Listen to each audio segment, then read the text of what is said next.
வணக்கம். அஸ்ட்ரோவேர்ல்ட் 1960 YouTube channel சார்பாக doctor M Dhanasekar பேசுகிறேன். இன்னைக்கு வீடியோவில் நாம் ஒருவருடைய ஜாதகத்தில் வெளிநாடு போகிற யோகம் இருக்குதா அப்படி நம்ம எப்படி கண்டுபிடிக்கிறது அப்படின்னு நாம் இப்போ இந்த வீடியோவிலேருந்து தெரிஞ்சுக்கிட்டோம். ரொம்ப ஈஸியாக எல்லாருமே அவங்க ஜாதகத்தை எடுத்து கையில் வச்சுக்கிட்டு பார்த்தீங்கன்னா, நான் சொல்கிற மாதிரி இருந்துச்சுன்னா அவங்கெல்லாம் வெளிநாடுக்கு போவாங்க. அதனால் இந்த வீடியோவை தொடர்ந்து பாருங்கள், லைக் பண்ணுங்கள், சப்ஸ்கிரிப்ஷன் பண்ணுங்கள். இந்த வீடியோ உங்களுக்கு பயனுள்ளதாக இருக்கும் நான் நினைக்கிறேன். இப்போ நம்ம அந்த வீடியோக்குள்ளே போவோம். வெளிநாடு செல்கிற யோகம் இருக்குதா அப்படின்னு எப்படி நாம் பார்க்கறதுன்னா, ஒருவருடைய ஜாதகத்தில் பயணங்களை குறிக்கிறது அல்லது இடப்பெயர்ச்சியை குறிக்கிறது சந்திரன். அது பயணங்கள் போகிறாங்கோ, இடப்பெயர்ச்சி ஆகிறாங்கோ அப்படின்னாக்கா அவங்க சந்திரன் தான் அந்த வேலை செய்கிறாரு. சரி, வெளிநாட்டவரை பற்றி குறிக்கிற கிரகம். வெளிநாட்டவர்கள் இருக்காங்க, கிறிஸ்தவர்கள் இருக்காங்க, முஸ்லீம் இருக்காங்க, மற்ற மொழி பேசுகிறவங்க இருக்கிறாங்க. அப்படி வெளிநாட்டவர்களை பற்றி குறிக்கிற கிரகம் ராகுவும் கேதுவும் தான். அதே மாதிரி ராகுவும் கேதுவும் அந்நிய மதத்தினரையும் அந்நிய மொழி பேசுபவர்களையும் குறிக்கிற கிரகம் அது. ஒரு தனி மனிதனுடைய ஆசைகளையும் அவர்களது லட்சியங்களையும் குறிக்கிறது குரு தான். அவருடைய லட்சியங்கள் என்ன, அவருடைய ஆசைகள் என்ன அப்படின்னு குறிக்கிறதுக்கு அவரை வழிநடத்துவதற்கு இந்த குரு பகவான் முக்கிய பங்கு வகிக்கிறார்.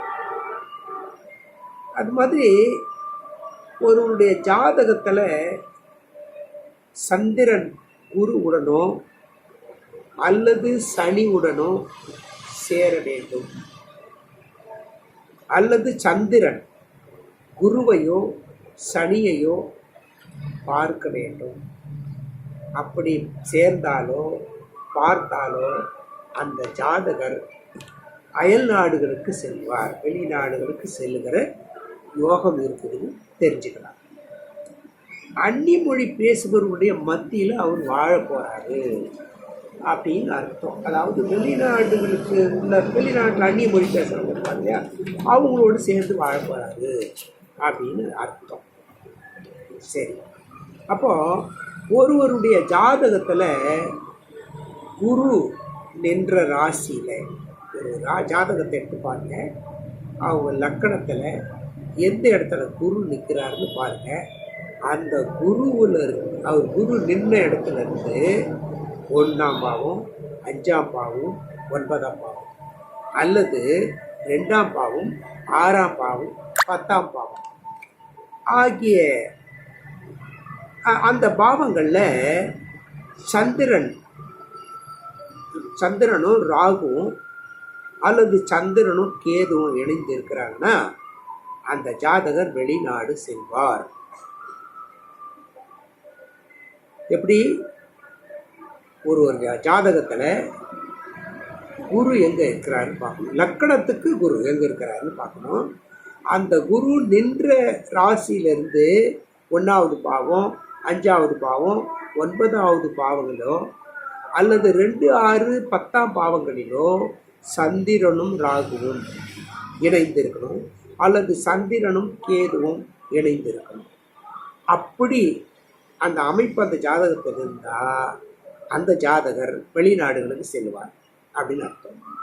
சரி, அப்புறம் இன்னொரு முறையில் ஒரு ஜாதகத்தில் சனி நின்ற ராசியிலிருந்து லக்கணத்துக்கு சனி நின்ற ராசியிலிருந்து 1, 5, 9 அல்லது 2, 6, 10 ஆகிய பாவங்களில் சந்திரன் ராகுவோடு இணைந்தோ அல்லது கேதுவோடு இணைந்தோ இருந்தால் அந்த ஜாதகர் வெளிநாடு செல்வார்.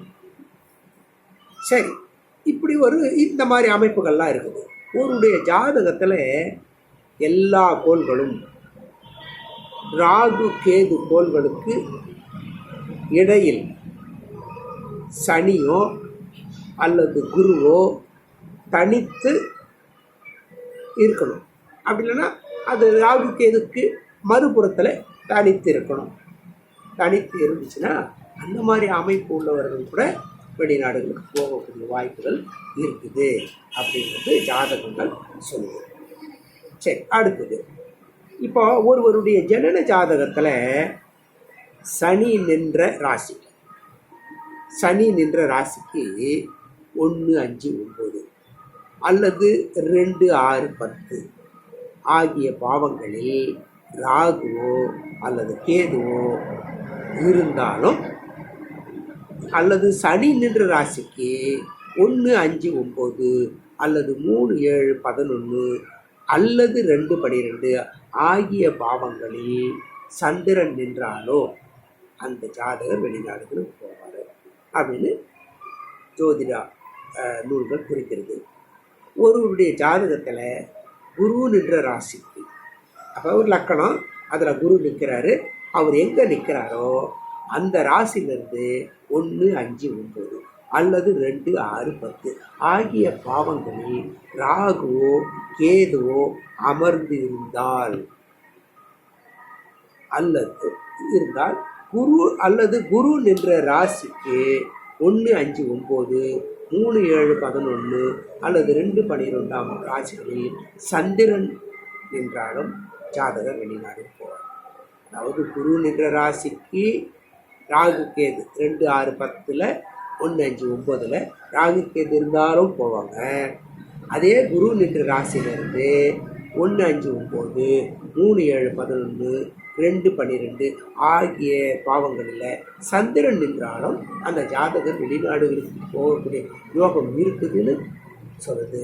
ஆனால் இது வரைக்கும் வெளிநாடுகளுக்கு போகிறவங்க யாரெல்லாம் போக முடியும் அப்படின்றது உங்கள் ஜாதகத்தையே நீங்கள் பார்த்துக்கங்க. இப்போ வெளிநாடுகளுக்கு போகிறது ஒரு பக்கம் இருக்கட்டும், நல்லதான். வெளிநாடுகளுக்கு பணம் போனால் நிறைய சம்பாதிக்கும், நம்ம குடும்பம் நல்லா இருக்கும்.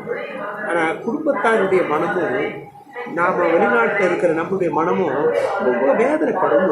நமக்கு தெரியாது போகிறது என்ன இருக்குது.